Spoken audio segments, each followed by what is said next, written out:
दोस्तों कितना अच्छा लगता है जब किसी गांव के सभी लोग एक साथ बैठकर खाना खाते हों। अक्सर ये होता है किसी शादी ब्याह में या किसी तीज त्योहार में या किसी सामाजिक फंक्शन में, और ये होता है कभी कभार, ओकेशनली, रोज नहीं होता है। लेकिन जरा सोच कर देखिए दोस्तों, कैसा लगता होगा उन गांव के लोगों को जहां सभी गांव के लोग एक साथ बैठ कर के बरसों से एक ही चूल्हे पर खाना खाते होंगे।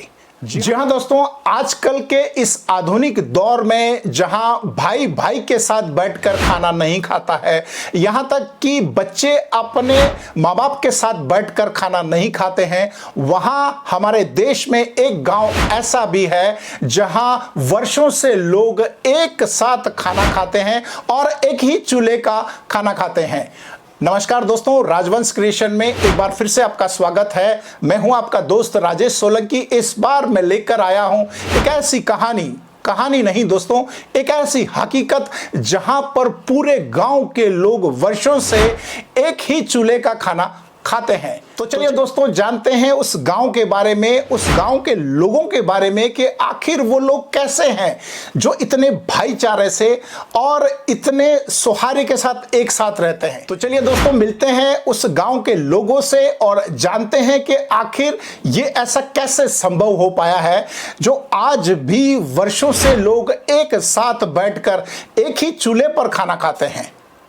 दोस्तों, यह है गुजरात के महसाना जिले का चांदड़की गांव, जहां आज भी पूरा गांव दोनों समय एक साथ भोजन करता है। इस गांव में एकता और भाईचारा दिखाई देता है। पूरे गांव का खाना एक ही चूल्हे पर बनता है। यहाँ तक कि यहाँ कभी भी सरपंच का चुनाव नहीं होता है। लोग सर्वसम्मति से निर्विरोध सरपंच चुनते हैं, यानी कि इस गांव की पंचायत भी समरस पंचायत यानी कि आदर्श पंचायत कही जाती है। तो चलिए दोस्तों, अब जानते हैं कि आखिर इस गांव में ऐसा रिवाज क्यों पड़ा। इस गांव के युवा अक्सर अपने रोजगार के लिए अहमदाबाद, सूरत, बॉम्बे या अमेरिका में बसे हुए हैं और गांव में उनके सिर्फ माँ बाप अकेले रहते हैं। क्योंकि इन लोगों को शहर की भीड़भाड़ वाला वातावरण पसंद नहीं होने के कारण ये लोग गांव में ही रहना पसंद करते हैं। जीवन में अपने माता पिता को किसी प्रकार की कोई असुविधा ना हो, इसके लिए इस गांव के युवाओं ने ये पहल की है, जिससे इस गांव के सभी लोग खुश हैं। विदेशों से और शहरों से तीज त्योहार पर युवा अपने परिवार से मिलने के लिए आते हैं और अपने परिवार के साथ समय बिताकर वापस अपने काम धंधे या नौकरी पर चले जाते हैं। यहाँ पर बुजुर्गों के स्वास्थ्य को ध्यान में रखकर ही खाना बनाया जाता है। यहाँ तक कि उनको एक दिन पहले मेनू पूछ लिया जाता है कि किसको क्या चीज पसंद है, उसी हिसाब से खाना बनाया जाता है। इस गांव के सभी लोग पढ़े लिखे हैं, यानी कि यहाँ की साक्षरता दर 100% है, जिसके कारण इस गांव को अभी तक कई अवार्ड मिल चुके हैं। यहाँ के लोगों की भावना है वसुदेव कुटुंब। सभी लोग हिल मिलकर एक परिवार की तरह रहते हैं और एक दूसरे के सुख दुख में काम आते हैं। दोस्तों, काश हमारे देश के बाकी गांव में भी इस तरह के आदर्श गांव बने और गांव के लोग आपस में हिल मिलकर और खुशी खुशी रहें, भाईचारे के साथ रहें, तो वो दिन दूर नहीं कि फिर से हमारा देश में राम राज्य स्थापित हो सकता है। इस गांव के कुछ गणमान्य नागरिकों से हमने बात की और जाना कि उन्हें कैसा लगता है इस गांव की इस व्यवस्था के बारे में। तो चलिए दोस्तों, एक बार सुनते हैं उन लोगों की जुबानी, उनकी कहानी। बाकी बधा अंकलेश्वर, अमदावाद અને અમેરિકામાં વસવાટ કરે છે। એ લોકો કામ ધંધા માટે, છોકરાઓ ભણવા માટે ત્યાં જતા રહેલા છે।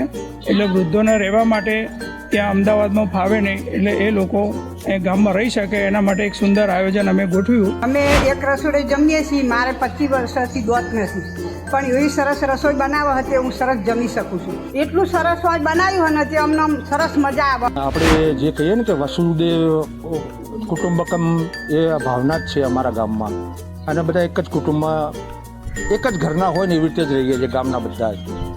અને ત્યાં એ લોકોને જમવામાં બી જે વૃદ્ધોને અનુકૂળ આવે એમના શારીરિક એ રીતે અને એ પ્રમાણે જ અમને જમવાનું અમે એ પૂછીને જ બનાવ્યું મેનુ બનતું હોય કે ભાઈ શું ફાવશે તમને. બહુ ખૂબ જ આનંદ થાય કે જે દુનિયામાં નથી એ આપણે જ્યારે કરી શકીએ ત્યારે ખૂબ જ આનંદ થાય. એ આનંદની અનુભૂતિ આપણે કરી શકીએ એનું વર્ણન ના કરી શકીએ. એટલે જે આ અનુભૂતિથી દૂર હોય એ લોકોને મારી નમ્ર વિનંતી કે તમે આ અનુભૂતિ કરો.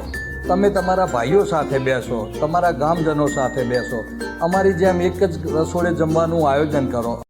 तो देखा दोस्तों आपने किस तरह से इस गांव के लोगों में प्रेम की भावना है, जहां आज भी इतने वर्षों के बाद भी लोग एक साथ रहते हैं, एक साथ खाना खाते हैं और एक साथ लोगों के सुख दुख में काम आते हैं. जी हाँ दोस्तों, इस गांव में ये इसलिए हो पा रहा है क्योंकि यहाँ के लोग गंदी राजनीति नहीं करते हैं. अक्सर गांव में देखा जाता है कि लोग गंदी राजनीति करते हैं, एक दूसरे से द्वेष भावना रखते हैं, एक दूसरे को नीचा दिखाने में लगे रहते हैं. शायद यही कारण है कि ये इस गांव में नहीं है और जिसकी वजह से ये गांव इतना फल फूल रहा है, इतना तरक्की कर रहा है. काश हमारे देश के बाकी गांव के लोग भी इस गांव के लोगों की तरह सोच रखे, ऐसा नजरिया रखे, तो वो दिन दूर नहीं जब हमारे देश का हर गांव राम राज्य कहलाएगा. दोस्तों ये हो सकता है यदि हम अपना नजरिया बदलें, यदि हम अपनी सोच बदलें. दोस्तों मैं उम्मीद करता हूं कि आज का मेरा ये वीडियो आपको पसंद आया होगा. यदि आपको आज का मेरा ये वीडियो पसंद आया हो तो इस वीडियो को लाइक करें, अपने दोस्तों को शेयर करें ताकि ज़्यादा से ज़्यादा लोगों को पता चल सके इस आदर्श गांव के बारे में और ऐसी पहल हो हर गांव में ऐसा आदर्श गांव बने. दोस्तों यदि आप मेरे इस चैनल पर पहली बार जुड़े हैं तो मेरे इस चैनल को सब्सक्राइब करें ताकि आपको इसी तरह की वीडियो समय समय पर मिलती रहे. दोस्तों आज के इस सफर को हम यहीं पूरा करते हैं.